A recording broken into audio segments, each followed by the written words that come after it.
Et qui est Casado? Waouh Seigneur, Casado se blesse comment les amis? Casado se blesse comment les amis? Et franchement la Ligue à Tebas, qu'est-ce qui ne va plus dans vos têtes? Mais c'est quoi? Qu'est-ce qui est en train de se passer là? Mais Pedri, c'est quoi ce post Instagram, tout ça? Les amis, bienvenue dans cette nouvelle vidéo. On va parler de beaucoup de sujets très intéressants là qui concernent le FC Barcelone. On va commencer très fort avec le post de Pedri que vous pouvez voir sur cet écran. Pedri dit carrément, la rénovation m'a fait réfléchir. Depuis quelques semaines, j'ai tourné vers une idée. Je n'exclus même pas le retour sur le marché. Après ce post, franchement, il y a eu beaucoup de gens qui ont intervenu parce que quand vous voyez le post là, ça paraît simple. Mais les gars, comprenez bien ce qu'il est en train de dire. La rénovation m'a fait réfléchir et je pense qu'il est en train de parler carrément ici du fait qu'il a renouvelé son contrat avec le FC Barcelone. Après, il ajoute, et vous regardez la tête qu'il a mis, et après il ajoute, depuis quelques semaines, j'ai tourné vers une idée. Une idée. C'est pas l'idée, c'est quoi? Peut-être que le gars, lui, va peut-être demander qu'on augmente son salaire. Parce qu'apparemment, comme il sait qu'il est le meilleur milieu de terrain du Barça là, on ne sait jamais. Peut-être que Pedri veut demander une augmentation, rénovation de contrat. Et après, il dit, je n'exclus même pas le retour sur le marché. Ça a fait beaucoup de polémiques. C'est vrai que beaucoup de gens disent que non, c'est un placement de produit. Je vois d'autres dire que, en fait, c'est comme s'il a une envie de départ. Et c'est vrai que sur le post, on voit qu'il est chez l'Adidas. Peut-être qu'il est en train de faire la publicité de l'Adidas. Mais gars, c'est quand même assez mitigé parce que le message est fort. Et quand vous voyez même l'image, on a l'impression qu'il veut passer un message fort. Les gars, je sais pas pour vous, dites-moi peut-être pas des commentaires ce que vous pensez de ce post. Mais moi, je pense qu'il veut passer un message fort, les potos. Et vraiment, il faut pas prendre ça à la légère. N'oublions pas que le football, c'est une histoire aussi d'argent. Et que ces petits qui jouent au football là, ils veulent aussi gagner beaucoup d'argent. Voir comment Lamine Yamal est en train de retarder pour renouveler son contrat. Ça peut aussi lui mettre un pic à l'oreille que, mais pourquoi j'ai envie de renouveler? Voilà Lamine Yamal qui tarde parce qu'il veut être un joueur confirmé. Il prend son temps parce qu'il a envie de négocier un contrat qui va vraiment être à la hauteur de son talent. Et voir que Pedri a vite renouvelé et avec le niveau qu'il affiche actuellement au Barça, ça peut être que même là où il est là, il est peut-être en train de vouloir attirer l'attention des autres clubs pour dire, si vous avez un meilleur salaire à me proposer, si vous avez des meilleurs choses à me proposer, moi je suis preneur. Ouais, je rigole et ça vous y avez cru. Mais dans tous les cas, les gars, ne vous inquiétez pas, c'est quand même sérieux les potos, c'est quand même sérieux. Mais vous connaissez très bien Pedri avec le Barça, les potos. Ne vous faites pas berner. Vous connaissez très bien l'amour que Pedri a pour le Barça. Vous connaissez le poste qu'il occupe actuellement. Vous connaissez son apport actuellement au sein du club. Vous savez que c'est un joueur qui aime le Barça. Je pense qu'à ce moment-ci là, franchement, le truc argent là, je suis pas sûr que ce soit vraiment trop dans sa tête, bien qu'il n'exclut pas ça. Parce que Lamine Yamal, lui, il est là-bas aussi. On a beau vanter que c'est le meilleur joueur du Barça. Jusqu'à présent, il n'a pas encore renouvelé son contrat, les amis. Les négociations ne sont pas encore terminées. Ça veut dire que Lamine Yamal, sachant qu'il est l'un des cadres du Barça, il est en train de bien négocier. Et je pense que Pedri, lui aussi, peut vouloir être dans cette logique de se dire qu'en le mettant sur le marché, ça va lui permettre de demander une augmentation de salaire parce que la prolongation de contrat, ça a déjà été fait. Et gars, vous savez tous que ça va forcément se faire. Parce que le niveau qu'il a, il est hors de question que son salaire n'augmente pas. Dans tous les cas, les gars, moi, je suis quand même assez serein pour ce poste. Je vais pas m'enflammer comme beaucoup qui ont annoncé Pedri sur le départ, qui ont dit qu'on dirait que Pedri veut quitter le Barça. Peut-être qu'ils trouvent que son salaire n'est pas suffisant et tout. Vraiment, toutes ces polémiques sur ça, je peux vous comprendre, mais quand même, quand vous voyez la sérénité qui dégage sur le terrain, le fait qu'il réagit bien lorsque les matchs sont terminés et tout, vous voyez que c'est un joueur qui est vraiment épanoui du côté du FC Barcelone. Donc, ne vous inquiétez pas. En tout cas, c'est mon avis. Et moi, je pense qu'il ne faut vraiment pas s'inquiéter du poste de Pedri, les gars. Et les amis, maintenant, je vais vous montrer une image qui m'a vraiment fait rire. Parce que vraiment, regardez un peu Chesney sur cette image. Regardez la sérénité que le gars lui dégage carrément. Et là, apparemment, c'était lorsque le Barça a marqué le 4e but. Donc, je sais pas pour vous, voir un gardien aussi tranquille, lui peinard, lui là, il est au goal là, posément. Il boit sa bouteille d'eau, il est décontracté. Gars, je sais pas, il y a très peu de gardiens dans le monde que je vois avoir cette sérénité. Je pense un peu à Donnarumma. Parfois, je le vois, il est souvent trop stressé. Il sait pourtant qu'il est fort, mais le stress. Parce que Donnarumma, il va vous mentir. Moi, le problème de Donnarumma, par exemple, au PSG, c'est qu'il stresse beaucoup. Pourtant, au fond, c'est un très grand gardien. Si Donnarumma réussit à être dans la même sérénité que Chesney, là, franchement, il va être un gardien pratiquement inarrêtable. Parce qu'actuellement, au PSG, on va pas se mentir, il est très fébrile parce qu'il a peur. Alors qu'au fond, c'est un gardien de classe mondiale. C'est même l'un des meilleurs gardiens au monde. Regardez Chesney, tranquillement posé, il boit sa bouteille d'eau. Et franchement, imagine un peu que tu es défenseur, tu as un gardien derrière toi comme ça qui est serein, qui se pose pas de questions, il prend lui tranquille, il boit sa bouteille, il vient se replace dans les cages, il communique avec vous. Frère, moi j'aime ça parce que vous savez que le poste de gardien là, c'est un poste qui est très crucial. C'est un poste qui est clé. J'avais même suivi Samuel Eto'o dit dans une interview que les gardiens là, on ne sait même pas dans quel monde vous êtes. Vous savez dans le monde que vous êtes. Donc c'est pour dire que le match du gardien là, ce n'est pas le même match que les joueurs, eux ils jouent eux ils sont là, ils courent derrière le ballon, ils font les trucs, ils jouent les tactiques. Être un gardien, ce n'est pas facile les gars. Il faut savoir anticiper. Quand lance un ballon, il faut avoir le cœur de te dire que je pars, je sors et anticipe l'action-ci. Je me souviens quand il voyait encore les matchs de foot à l'époque en direct, frère. Le fait qu'il sortait des cages là, ce n'est pas facile. Quand tu vois la télé, tu as l'impression que courir de sortir des cages comme ça pour aller dégager un ballon, c'est le quartier. Mon ami, c'est des kilomètres que les gars là courent pour aller dégager les ballons. Hein. Ils sortent bien loin de leur groupe pour aller dégager les ballons. C'est pour dire que la capacité d'anticipation dépend aussi du stress. Donc franchement, Chesney, moi j'aime bien la sérénité que tu dégages. Ça ne peut rassurer que la défense. Et bon, on voit depuis que tu es au goal, le Barça ne perd même pas. Donc ça fait plaisir. Continue comme ça, Mola. Nous on aime ça. Les amis, maintenant attardons-nous sur le poste de Lewandowski parce qu'il s'est exprimé après le match et il a dit ceci: un match comme celui-ci vous remonte le moral, surtout quand vous avez été mené 2-0, que vous marquez 4 buts et que vous gagnez. Ce genre de victoire renforce la confiance, surtout avec autant de matchs restants dans la saison. Voilà, ça fait plaisir de voir déjà que lui ne s'enflamme pas, on est d'accord. Mais Lewandowski, toi c'est là Lewandowski, toi tu me fais déjà chier. Tu me fais chier. Je ne sais pas pour vous, mais moi je suis vraiment inquiet du niveau de Lewandowski actuellement. Vous vous rappelez l'occasion qu'il rate avant l'ouverture du score de l'Atlético de Madrid? Un Lewandowski prime, un Lewandowski qu'on connaît. Frère, il aurait mis ça dedans tranquillement. Donc Lewandowski, franchement, tu es en train de me faire vraiment flipper. Gars, on est en train d'aller en quart de finale des champions, hein. On doit jouer demi-finale des champions, hein. Et on va jouer contre Dortmund en quart. On aura peut-être l'Inter ou le Bayern en demi. Mola,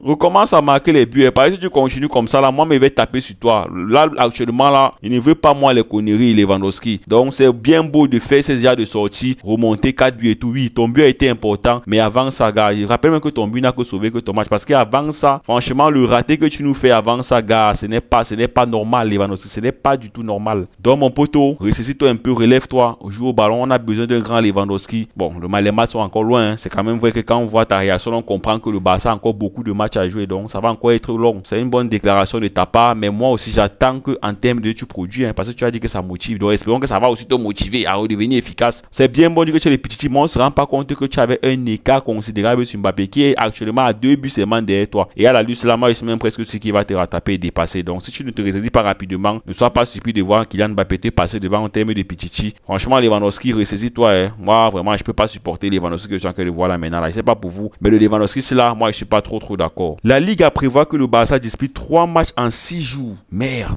frère, 3 matchs en 6 jours. Jeudi 27 contre Osasuna, dimanche 30 contre Girone et mercredi 2 contre Atlético. Merde, en coupe, frère. La vie de ma mère, frère. Attends.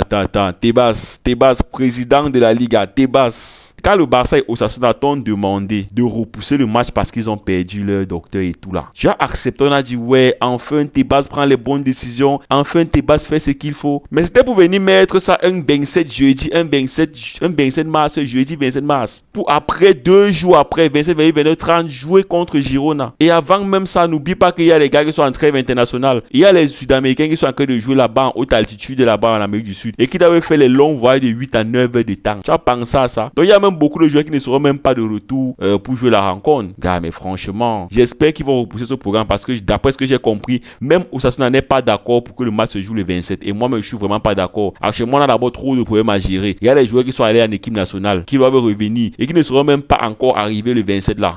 Certains seront même encore en trêve. D'autres seront déjà de retour, mais franchement, t'es basse, mon ref. C'était pas pour nous faire une passe décisive que tu étais en train de faire ça. Hein. On t'a pas demandé de nous faire une passe décisive, frère. On t'a demandé de donner une bonne passe en profondeur. On ne donne pas les passes décisives compliquées comme ça là. Donc, vraiment, je pense qu'il va falloir que les gars revoient ce programme. Le fait même déjà qu'Osasuna et le Barça ont boycotté, ça veut dire que forcément, on va devoir revoir ce programme. Et quand on voit même sur Google, on a vu avoir. Hein. Donc, c'est pour dire que ce n'est pas encore une date fixe. Mais vraiment, la date proposée par Tebas, ça, c'est pas bon. Moi, je crois même souvent que, parfois même quand la Ligue avait proposé même souvent les calendriers aux gens, les gars, consultez au moins sur les clubs. Regardez du côté de Osasuna, du côté du Barça. Demandez-leur quelle date vous correspond, qu'est-ce qu'on peut faire pour vous et tout. En tenant compte de l'enjeu de la Ligue, on comprend que oui, en fin de championnat, les enjeux ne sont pas les mêmes pour les deux. Peut-être un club comme Osasuna serait dans les 11e pendant qu'un club comme le Barça serait en train de jouer les titres. Et en fin de saison, c'est vrai que il n'y aura pas le même engagement sur les deux clubs. Du coup, on peut comprendre aussi que la Liga essaye de jouer dessus. C'est pour ça qu'ils veulent absolument faire vite rejouer le match parce qu'actuellement, c'est encore chaud. Les compétitions sont encore chaudes. Les enjeux sont encore énormes. Et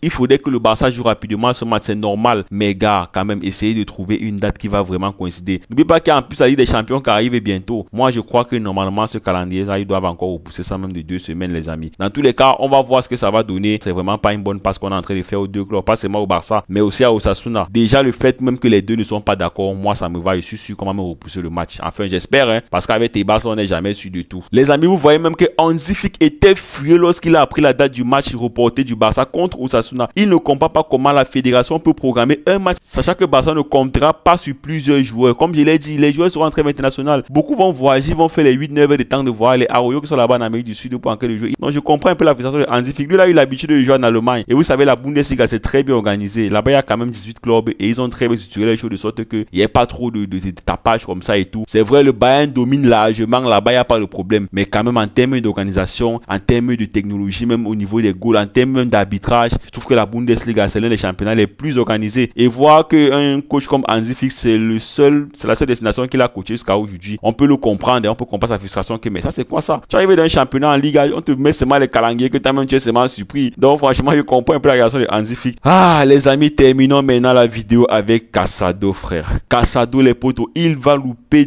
2-3 mois. Ligament externe touché. Fin de saison pour l'Espagnol. Casado, franchement, ça fait mal, les gars, ça fait mal. Après Bernal qui a eu les croisés, Casado s'est blessé. Bon, heureusement pour lui, ce ne sont pas les déchirures des ligaments croisés. Mais 2-3 mois, c'est quand même long. C'est une mauvaise nouvelle pour le Barça. C'est vrai aussi que Casado, actuellement, il était un peu en baisse de régime. Hein. Mais ça tombe aussi à une bonne période parce que De Jong, actuellement, est revenu à son meilleur niveau. Donc, franchement, un bien pour un mal. C'est vrai qu'on ne souhaite jamais une blessure. Une blessure n'est toujours pas le bienvenu. C'est toujours une mauvaise nouvelle. Qui que tu sois madrilène, je ne serais jamais content de voir le joueur d'un club blessé. C'est une mauvaise nouvelle pour un club. Mais franchement, actuellement, il y a beaucoup de coups à jouer. Il y a De Jong qui doit confirmer. Lui, bon, c'est quand même, il a pas se confirmer. Il a repris sa part titulaire devant Casado. Ça, c'est quand même sûr. Casado, en plus, était en baisse de régime. Et je pense que la blessure, là, c'est un peu logique parce qu'il a beaucoup enchaîné. Quand j'ai même vu son match contre l'Atlético de Madrid, j'ai senti que, gars, le rythme avait chuté. C'était plus le Casado bulldog qu'on connaît là. Comme PDM souvent l'appelé le pitbull. C'était plus le pitbull Casado qu'on connaît là. Donc, franchement, Casado, espérons que tu vas te rétablir bien. De Jong, c'est le moment de vraiment confirmer. Gavi, tu auras du temps de jeu. À toi d'exploiter. Fermin Lopez, vous aurez forcément beaucoup plus de temps de jeu maintenant que Casado est blessé. C'est vrai, c'est pas les mêmes profils. Mais je sais que quand c'est dans ce genre de situation, on va faire descendre soit Pedri un peu derrière pour faire jouer Fermin, Gavi ou bien De Jong. Bon, De Jong, on sait que De Jong va jouer derrière, c'est normal. De Jong, c'est lui qui est un peu plus stable en termes de position numéro 6. C'est le meilleur relayeur du Barça de toutes les façons. Donc, vraiment, les gars, il va falloir que vous assurez avec la blessure de Casado. Fin de saison, ça fait mal. C'est une mauvaise nouvelle pour le Barça parce que Casado, actuellement, c'était l'un des joueurs importants de Hansi Flick. Bien que cette dernière semaine n'était pas très titulaire, mais ça restait quand même un joueur hyper important dans le schéma de Flick. C'est une mauvaise nouvelle pour le Barça. C'est une mauvaise nouvelle pour l'Espagne. Franchement, Casado, rétablis-toi bien. Reviens-nous fort. On était à nous fiers que, gars, on a pu nous les blessures depuis un moment. Et que, on jubilait à nous que le Barça n'a pu les blesser. Tout va bien. Et maintenant, quand le médecin décède subitement, quelques temps après, un joueur s'est blessé. N'êtes pas en train de voir que peut-être que les médecins du Barça là, étaient l'homme de la situation. Peut-être qu'il y a eu un complot, mais peut-être même que notre club est venu l'empoisonner pour qu'il aille, pour que nos joueurs commencent à souffrir comme ça là. Donc franchement, bon, je suis en train de rigoler. On est tous d'accord que chacun de rigoler. Mais quand même, pourquoi c'est quand le médecin du Barça part qu'on commence à avoir des problèmes, qu'on recommence à avoir ce genre de petits problèmes? Oh, Barcelone. Vraiment les gars, espérons que ça va aller pour notre club. Il y a encore beaucoup de matchs à jouer. Il y a un gros fin de saison qui se prépare. Il y a la Ligue des Champions à aller chercher. Il y a la Copa del Rey à aller chercher. Il y a la Liga à aller chercher. Dans tous les cas, on reste que Visca Barça. On reste confiant. Les amis, c'était tout pour cette vidéo. Merci d'avoir regardé la vidéo jusqu'à la fin. D'ici là, n'oubliez pas de vous abonner, de liker, de commenter, de partager. Quand vous le faites, vous envoyez un très beau signal aux algorithmes YouTube. Et sachez-le, c'est le meilleur moyen pour vous de me soutenir. Et pour ceux qui me découvrent, les amis, moi c'est Gaël Taïdi. J'ai fait des vidéos d'analyse sur le football et plus précisément sur le FC Barcelone. Parfois également sur le Real Madrid, c'est normal, c'est le club rival. Et quelquefois également sur le PSG, parce que c'est un club que j'aime bien. Dans tous les cas, les potos, on se donne rendez-vous pour une prochaine vidéo très bientôt. Et d'ici là, profitez des vôtres. Ciao.